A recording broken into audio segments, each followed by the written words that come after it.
ఇర్మియా గ్రంథము 20వ అధ్యాయము 1-18 వచనములు. ఇర్మియా ఆ ప్రవచనములను పలుకగా, యెహోవా మందిరములో పెద్ద నాయకుడును ఇమ్మేరు కుమారుడునగు పషూరను యాజకుడు విని, ప్రవక్తయైన ఇర్మియాను కొట్టి, యెహోవా మందిరమందున్న బెన్యామీను మీది గుమ్మము నొద్ద నుండి బొండలో అతనిని వేయించెను. మరునాడు పషూరు ఇర్మియాను బొండలో నుండి విడిపింపగా, ఇర్మియా అతనితో ఇట్లనెను, యెహోవా నీకు పషూరను పేరు పెట్టాడు గాని మాగోర్ మిస్సాబీబ్ అని నీకు పేరు పెట్టును. మాగోర్ మిస్సాబీబ్ అనగా నలుదిక్కుల భయము కలుగజేసెడివాడు.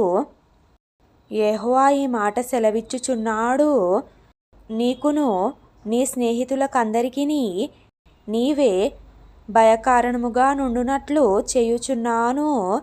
నీవు చూచుచుండగా వారు తమ శత్రువుల ఖడ్గము చేత కూలెదరు.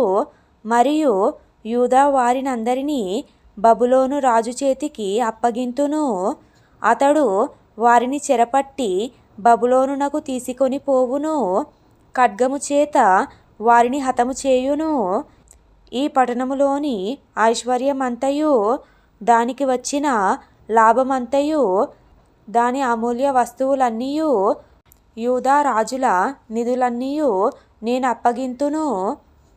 వారి శత్రువుల చేతికే వాటినప్పగింతును.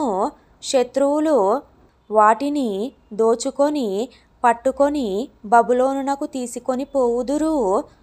పషూరు, నీవును నీ ఇంట నివసించు వారందరును చెరలోనికి పోవుదురు. నీవును నీ ప్రవచనముల చేత మోసపుచ్చిన నీ స్నేహితులందరును బబులోనునకు వచ్చెదరు.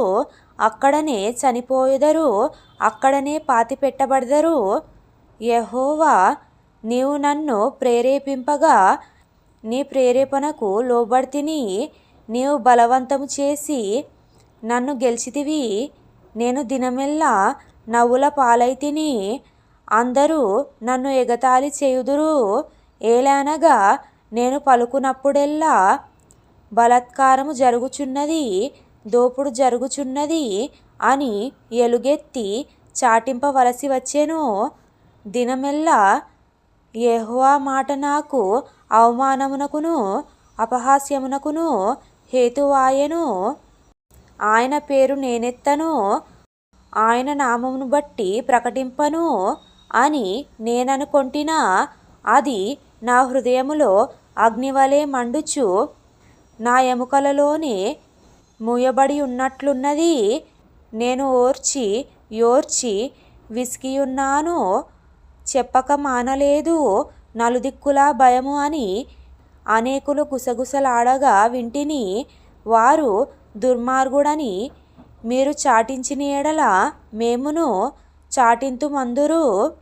అతడొకవేళ చిక్కుపడును, అప్పుడు మనమతన్ని పట్టుకొని అతని మీద పగ తీర్చుకొందమని చెప్పుకొనుచు, నాకు స్నేహితులైన వారందరూ నేను పడిపోగా చూడవలెనని కనిపెట్టుకొని ఉన్నారు.